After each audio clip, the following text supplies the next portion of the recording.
আগামী ৫ ডিসেম্বর যুক্তরাষ্ট্রের লস ভেগাসের বিখ্যাত স্ফিয়ার এ অনুষ্ঠিত হবে ২০২৬ বিশ্বকাপের গ্রুপ পর্বের ড্র এর আনুষ্ঠানিকতা। যুক্তরাষ্ট্র, মেক্সিকো, কানাডা মিলে আয়োজন করবে ২০২৬ বিশ্বকাপ।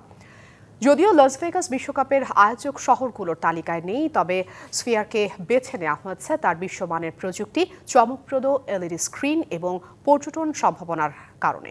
ড্র অনুষ্ঠানে ৪৮টি দলকে ১২টি গ্রুপে ভাগ করা হবে। নতুন ফরম্যাট অনুযায়ী প্রতিটি দল সর্বোচ্চ ৮টি ম্যাচ খেলতে পারবে এবং গ্রুপ পর্ব শেষে শুরু হবে ৩২ দলের নকআউট পর্ব। সব দল ডিসেম্বরে ড্রয়ের সময় চূড়ান্ত হবে না। বাকি থাকা কয়েকটি দল নির্ধারিত হবে ২০২৬ সালের মার্চের প্লে অফ ম্যাচে। ১১ জুন ২০২৬ সালে মেক্সিকোর অ্যাজটেকা স্টেডিয়ামে উদ্বোধনী ম্যাচ হবে এবং ফাইনাল হবে ১৯ জুলাই ২০২৬ সালে যুক্তরাষ্ট্রের মেটলাইফ স্টেডিয়ামে।